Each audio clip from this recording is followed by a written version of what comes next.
Doug, here it is.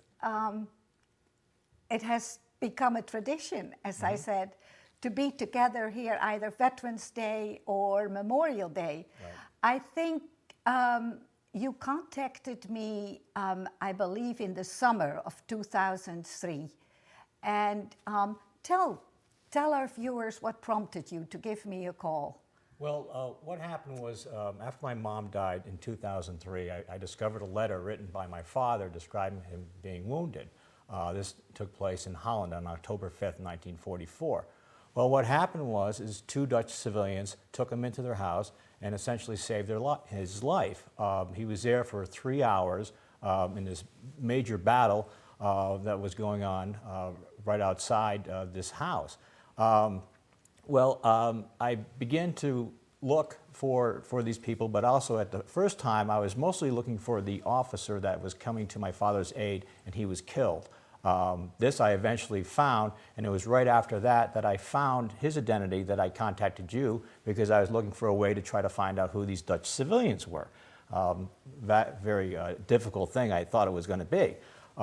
As it turned out, in only a matter of like maybe less than 2 months, I was able to discover the identity of these two people. I had contacted through the internet a Dutch college student, and I sent him material, and he sent the material on up to this village where my father was wounded in. And the historian of the village started reading the material and realized that he knew these people. They were his cousins. And unfortunately, that was Bernard Florissen. That was Bernard Florissen, yes. And his two cousins were a brother and a sister, Wim and Deer van den Bosch. And unfortunately, they had died in the 1990s. But at least I discovered on who they were.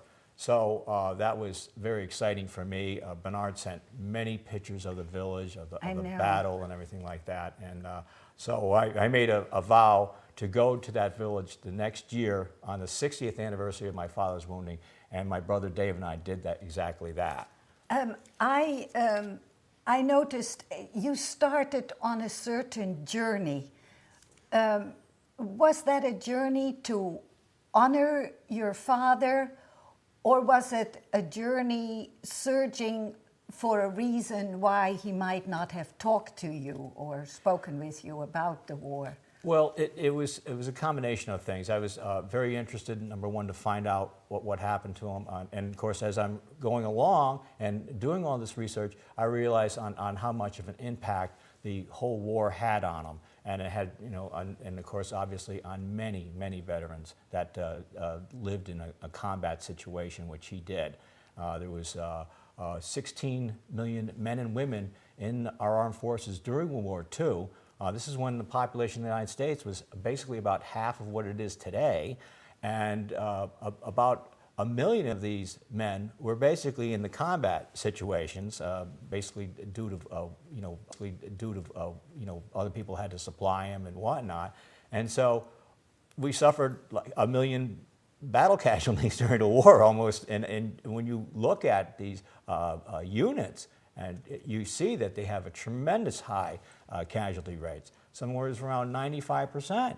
I mean, almost everyone in the companies and the battalions, whatnot, were wounded or killed or captured. And so it was a very traumatic experience for these men, because they suffered terribly. They lost many of their friends. They somehow survived, and wondering why did I survive? And that was a big question for a lot of the veterans, and they had to live through this. And looking back now, I can see how it really affected my dad deeply. And there was times that it was just too difficult for him to talk about things and even do things because of the impact of this war. And it's just something that if I've never been in a combat situation, so I'm guessing on what it was like, and it just it was horrific. And all these men always talked about, they were saying I was scared all the time.